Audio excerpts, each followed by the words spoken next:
గురూజీ 72 గంటల్లోనే ఫోన్ లోని అద్భుతమైన జ్యోతిష్య పరిష్కారం చూపిస్తారు. నమ్మండి, నమ్మకపోండి, ఇది నిజం. శ్మశాన కాళి రుద్ర చౌడీదేవి ఆరాధకులు నంబర్ 1 వశీకరణ స్పెషలిస్ట్. గురూజీ మనిషి పుట్టుక నుండి చనిపోయే వరకు వచ్చే అన్ని క్లిష్టమైన సమస్యలకు పరిష్కారం ఇక్కడ లభిస్తుంది. విద్య, ఉద్యోగం, వ్యవహారం, స్త్రీ ప్రేమ, పెళ్లి, సంతానం, స్త్రీ పురుష వశీకరణం, భూవశం, భార్యాభర్తల కలహాలు, కోర్టు సమస్యలు, విడాకుల సమస్యలు, చేతబడి, అప్పుల బాధ, ఇంకా మీకు ఎలాంటి సమస్యలు ఉన్నా 72 గంటల్లోనే శాశ్వత పరిష్కారం చేయబడును. జై శ్రీమన్నారాయణ. మనం ఇప్పుడు ఈ వీడియోలో శని వక్రత్వం చెందినప్పుడు మిథున రాశి వారికి శని భగవానుడు ఇచ్చే ఫలితాలు ఏంటో తెలుసుకుందాం. అసలు దశమ భావంలో శని సంచరిస్తున్నప్పుడు అసలు దశమంలో ఏమేమి ఉన్నాయి వాటి గురించి ముందు తెలుసుకుందాం. వాణిజ్యం, రూపమానత్వ గమనం, మల్లత్వ రాజక్రియ, దాసత్వం, కృషి వైద్య కీర్తి నిధి నిక్షేపాచ, అజ్ఞాతయ, శ్రేషత్వం, గురుయంత్ర మంత్ర జనని, విస్తార పుణ్యాఔషధో, రుస్తానావార మంత్రసిద్ధి విభవ, శాధృత్త పుత్ర ప్రభు, మార్గో మానసు జీవనే చ నృపు ప్రఖ్యాతి శిక్షాదయ, ముద్రా ప్రభోభ నిగ్రహో చ దశమాధ్యాఖ్యాముటి స్వరాధృతి.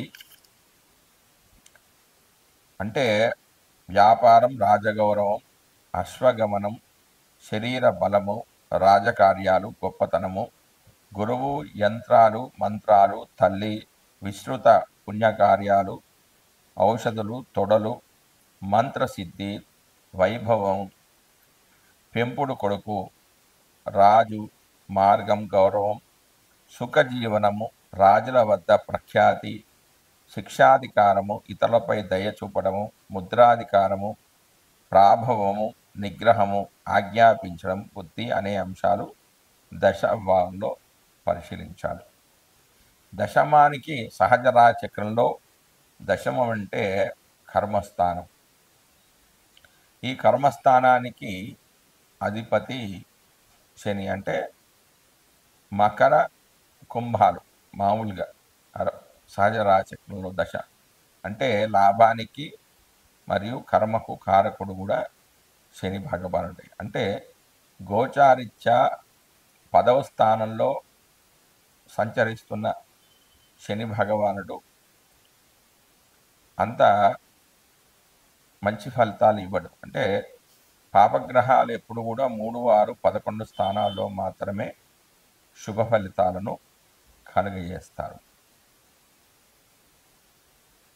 ఇక ప్రస్తుతం శని వక్రగతిలో సంచరిస్తున్నాడు కాబట్టి వ్యాపారంలో ఉన్న నష్టాలనేవి కొంతవరకు తగ్గుతాయి. ప్రభుత్వ మూలకంగా గౌరవ మర్యాదలు అనేవి కలుగుతాయి. శరీర బలం అనేది మళ్ళీ క్షీణించిన శరీర బలాన్ని మళ్ళీ పుంజుకుంటుంది. అంటే మంచి ఆరోగ్యం అనేది మళ్ళీ కలుగుతుంది. గురువులు మంచి వాళ్ళ యొక్క విద్యాబుద్ధులు చెప్పిన గురువులను మళ్ళీ కలుసుకోవడం, వారి ద్వారా మంచి మంచి విషయాలు తెలుసుకోవడం అనేది జరుగుతుంది.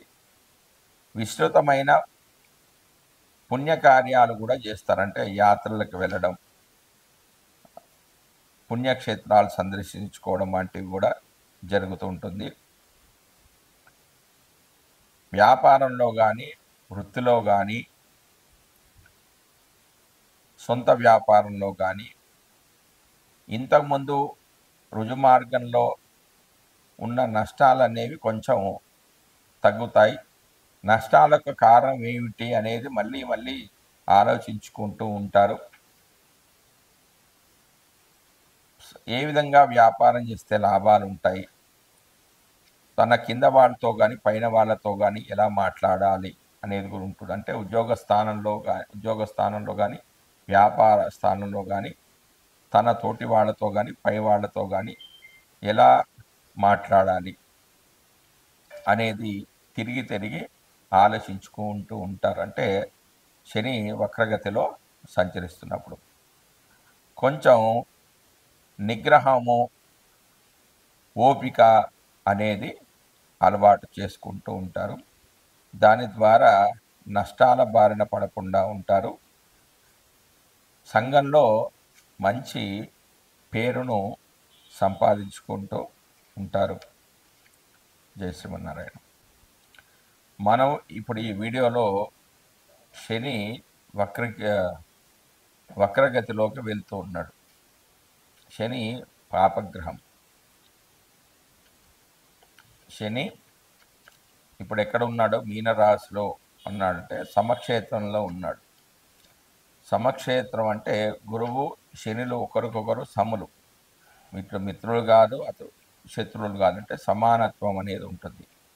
ఎవరి జాతకంలోనైనా గురు శనులు కలిసి ఉంటే వారికి జీవితాంతం వరకు మంచి, దేనికి కూడా లోటు ఉండదు, మంచి అభివృద్ధి ఉంటుంది. అంటే దీన్ని ధర్మ కర్మాధిపతి యోగము అని అంటారు. అంటే శని కర్మకారకుడు, గురుడు జీవకారకుడు. అంటే వాళ్ళకి సమయానికి అనుకూలంగా అన్నీ చకాచక అవే జరిగిపోతూ ఉంటాయి.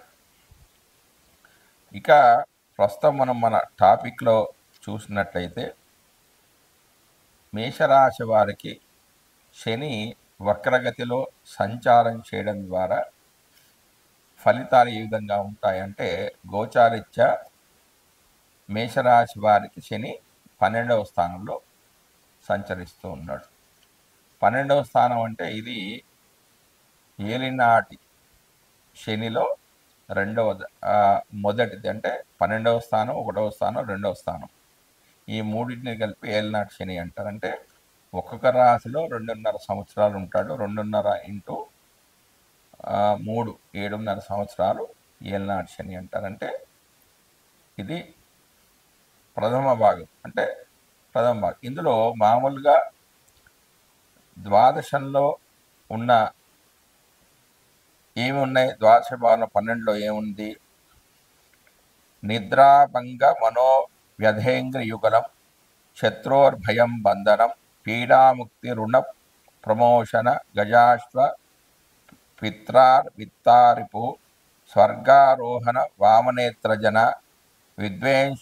విద్వేషాంగ వైకల్యత, జారత్వం చ వివాహ నష్టశేన, త్యాగాది కారకాక్షయ, శత్రుశృంగారగేహ చిత్త వికలో, దీన స్వభావా సతో, పిత్రో సోదర సౌఖ్య చింతనా హతి, స్తోవధరోష క్రమతు, దేహార్తిస్మృతి కన్యాదేశగమనే, సర్వప్రకార వ్యాయో, భార్యాహాని రితిక్రమణాని, గతి సత్కార కాపి ప్రభాత్. అంటే నిద్రాభంగము, మనోవ్యధ, పాదాలు, శత్రుభయము, బంధన, పీడావిముక్తి, అప్పు తీరడము, గుర్రాలు, ఏనుగులు, తండ్రి సుఖము, శత్రువు, స్వర్గారోహణము, ఎడమ కన్ను, జనద్వేషము, అంగవైకల్యము, జారత్వము, వివాహము, నష్టము, శయనము, త్యాగము, అధికార నాశనము,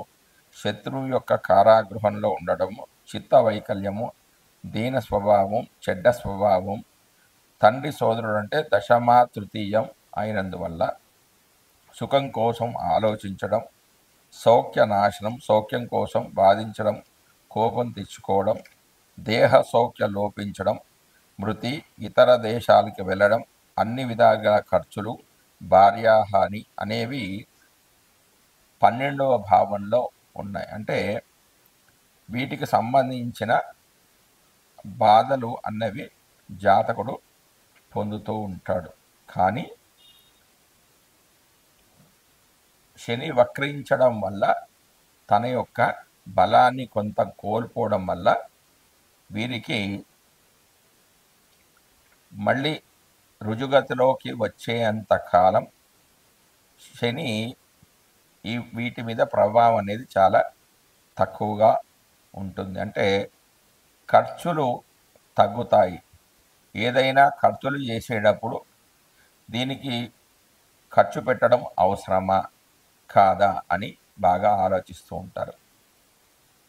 చాలా జాగ్రత్తగా మాట్లాడుతూ ఉంటారు.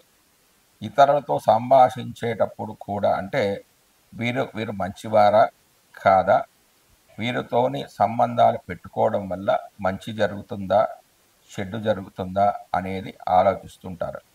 మరియు ఖర్చులు అంటే వివాహానికి సంబంధించిన ఖర్చులు కానివ్వండి, ఏదైనా శుభకార్యాలకు కానీ ఖర్చు చేస్తారంటే పూర్వపుణ్యాన్ని పెంచుకోవడానికి ఖర్చు చేస్తాడంటే ఈ భవిష్యత్తులో ఖర్చు చేయడం వల్ల నాకేమైనా లాభం ఉందా లేదా అనేది ఆలోచిస్తూ ఉంటారు. 12వ స్థానంలో వక్రగతిలో ఉండడం వల్ల తండ్రి యొక్క సోదరుడి యొక్క ఆరోగ్యం కూడా చాలా బాగా ఉంటుంది. ఖర్చులు కూడా చాలా తగ్గించుకుంటారు. భార్య హాని అంటే భార్యకు అనారోగ్య సమస్యలు ఏమన్నా ఉంటే అవన్నీ కూడా తొలగిపోతాయి. తండ్రి ధనం అనేది వీరికి లభిస్తుంది. అంటే తండ్రి ద్వారా సంక్రమించిన ధనాన్ని జాగ్రత్తగా ఖర్చు పెడతారు. రుణాలు అనేవి తీరుస్తారు. ఇతరమైన బాధలు ఏమన్నా ఉంటే అవన్నీ కూడా తొలగిపోతాయి.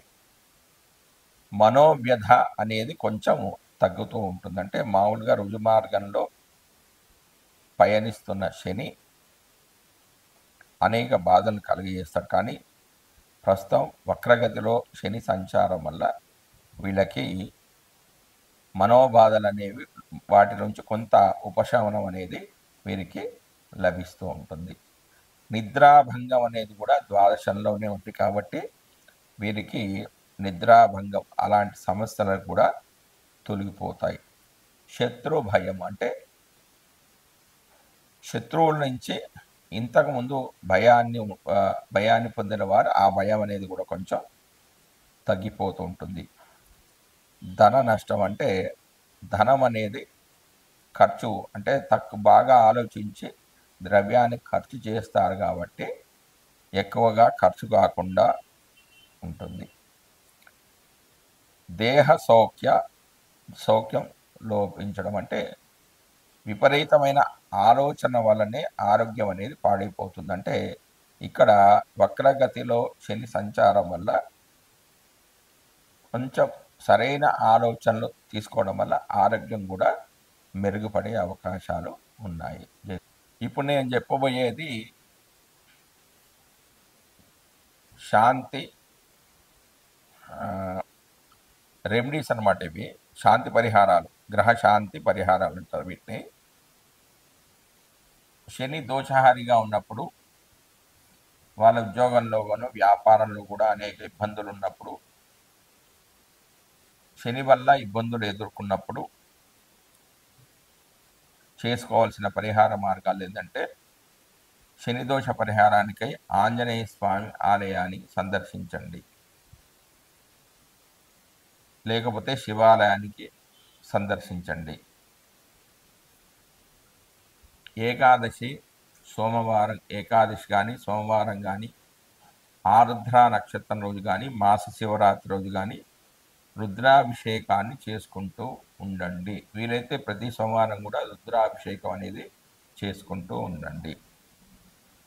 నిత్యం హనుమాన్ చాలీసా పారాయణం అనేది చేసుకుంటూ ఉండండి. ఆవాలు కానీ నువ్వులు కానీ దానం చేయండి. మీ శక్తి కొలది నువ్వులను హోమంలో వాడవచ్చు లేదా దానంగా ఇవ్వవచ్చు. ఈ మంత్రాన్ని నిత్యం పఠిస్తూ ఉండండి. ముఖ్యంగా శనివారం రోజున శని హోరా సమయంలో అంటే శనివారం ఉదయం 6 గంటల నుంచి 7 గంటల మధ్యలో ఈ యొక్క మంత్రాన్ని చదువుకోండి. అదేమిటి? నీలాంజన సమాభాసం రవిపుత్రమిమాగ్రజం ఛాయామాత్తాండ సంభూతం తన్నమామి శనేశ్వరం అనే ఒక ఈ మంత్రాన్ని కానీ ఓం ప్రాం ప్రీం ప్రోం సహ శనేశ్వరాయ నమః అనే మూల మంత్రాన్ని కానీ గురువుల చేత ఒక్కసారి ఈ మంత్రాన్ని చెవిలో చెప్పించుకొని శనివారం రోజున శనిహోరా సమయంలో చెప్పాను కదా 6 నుంచి 7 మధ్యలో ఒక 108 సార్లు, అంటే ఒక జపమాలలో 108 ఉంటాయి, అవి 108 సార్లు చదువుకున్నట్లయితే శని యొక్క దోషాలనేవి తొలగిపోతాయి. జై శ్రీమన్నారాయణ.